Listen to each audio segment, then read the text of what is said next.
Hey everybody, I hope your day is going great. It's about to get better. Welcome to this episode of Sustainable Stace. We are going to maximize your salad experience. Today's all about growing great lettuce in your own garden. Here we go.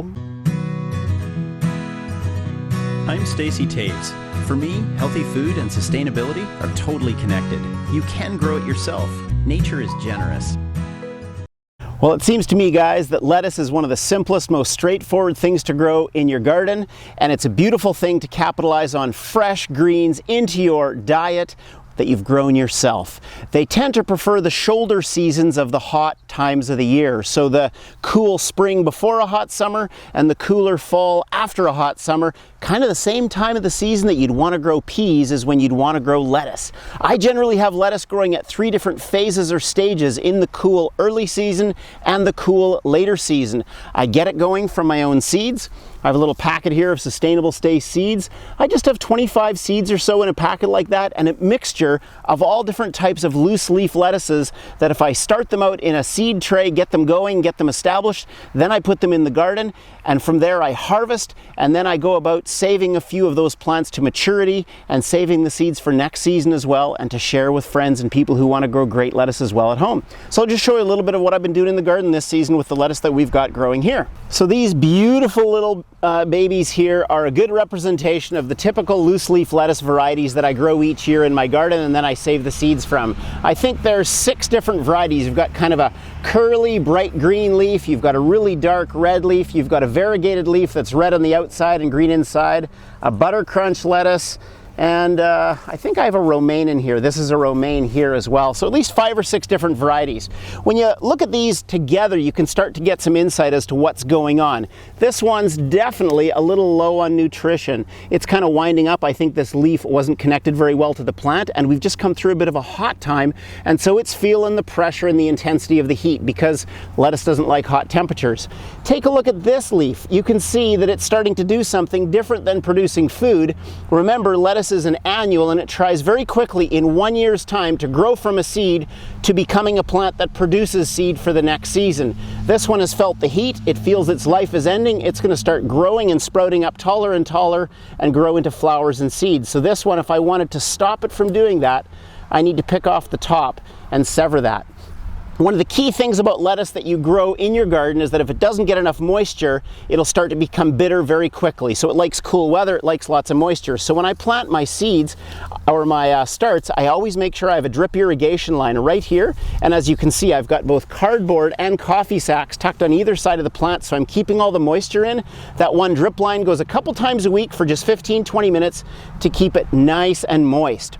I started all these plants out in a seed tray, just loose planted in soil. I'll show you that in a second, and then I just put them in here every handspan or 2 apart so that they're nice and densely planted, and as a result there's no weeds here and everything is just beautiful bounty. When I'm harvesting, I'm just going to the outside of the plant and I'm taking a few of the bigger outside leaves, and when I do that it stimulates more growth. That's all that I would pick from that plant for the day. I'd go along to each plant and do the same, picking the outside largest leaves, and as I do that I get an incredibly beautiful colorful salad. And then often what I'll do at this time of the year when I get into making the salad in the kitchen, I'll bring in as well a little bit of chard, a little bit of kale, a little bit of red onion, maybe some fresh herbs, and chop that all up and just make a vinaigrette or olive oil dressing, and I've got all that variety of color and flavor right there. This lifespan is only about 40 days from when I planted the seeds until when I'm harvesting, and it's starting to wrap up its life in terms of being a food provider. So it's a very quick lifespan, which means in spring you can do a couple rounds of planting, and in fall you can do a couple rounds of planting. You know what the greatest challenge is for most gardeners at home? They plant all their lettuce seeds at once. You end up with 50 or 60 or 70 plants. It all becomes available ready to eat. You can't possibly make enough salads all at once, and then it all goes to seed and bolts and you lose it.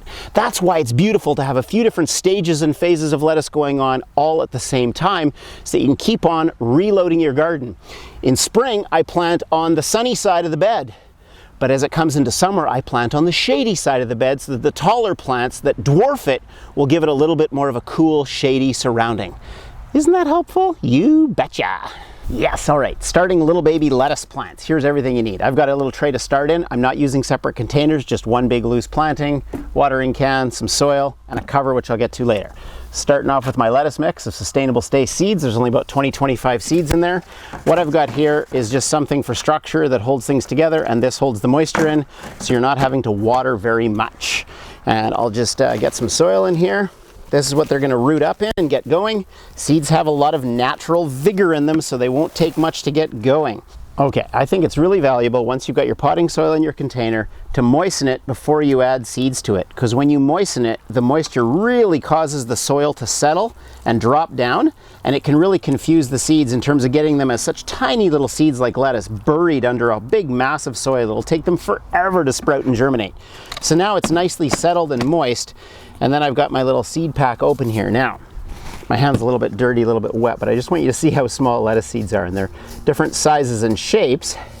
But look how tiny those guys are. They are so small. And what we're going to try to do is just evenly spread them across all of this soil, and they will come up in little clumps and bunches. And the ones that are on my hand, and that's it. They're all scattered over the whole thing. Now, when I've got that, I'm taking a little bit more of the soil out of the container that I had set aside, and I'm just lightly dusting it over everything so that every single seed is just a little bit covered. Now with it covered, it's going to retain moisture a little better, and it's going to be able to root up, but it's just a very thin covering. Then, covering it with moisture again, so now every seed immediately has contact with moisture with a little covering. And remember, to generate, seeds do not need light. They need warmth and moisture. The key to keeping the moisture in, especially if you're trying to grow things in a warm season, is don't give them the sun and the light. Cover them up so there's no evaporation, and cover your cover so it can't fly away. And I bet these will go 3 or 4 days even on a really warm day outside, and they won't dry out at all. I'll come back and water them in 3 days. 3 days after that, the seeds will have germinated and they'll all be up. And 3 weeks after that, they'll be in the garden and starting to push out leaves that I can eat. There's your lettuce starts. I'm nestled away in one corner of my garden here with a little plant that I want to show you, and it's one that at first glance might catch you a bit by surprise. Hard to identify. It looks like a tall weed of some sort that's going to seed. It's about 5 feet tall, 1.5 meters tall, and 30, 40 days ago, I was harvesting from this plant for our kitchen table, but you still might not know what it is. So I'll just pick a leaf from further down. It's a little bit weathered, of course, because it's not meant for the eating stage right now. It's a loose leaf lettuce plant. And when you're done harvesting it, don't dig it up, let it go to seed. Now I'll just take what's on the top of here and bring it in close to you so you can see it's doing these beautiful little flowers, and then the flowers mature, and as they mature, oh, look at this. They do a tiny little fluff like a cotton ball. So the flower turns into like a cotton ball, and then it matures into a seed pod. And as that dries and matures further, you'll have ready to plant in the fall or next spring more lettuce seeds. So that's a beautiful way to let your lettuce go to seed, save your own. Guys, look at all the variety of lettuces I have going to seed here in my garden. Isn't it great? So I know that next season's lettuce and salads are going to be just as awesome or better than this season. I just want to show you by way of review all the notes down the side of the screen so you can follow along with everything we've covered so far in this video so you can have maximum sexy salad success. Small batches, often in cool weather. That's the place you start. Small batches in cool weather, plant them often, get them going loose in a tray, not in little tiny separate containers, and then just root them out one by one when they're ready to transplant. That should be when their third set of leaves or their tertiary leaves come out. Plant them densely together and make sure that there are going to be lots of varieties, that if one starts going to seed, another one holds out longer and provides you the food. So you got lots of color, lots of variety, lots of beautiful looking salads. Water them often so that the flavor is going to be optimal, and make sure you set aside some of the plants to go to seed so that you can gather your own seeds and have another abundant harvest the following season. Good luck growing on that, guys.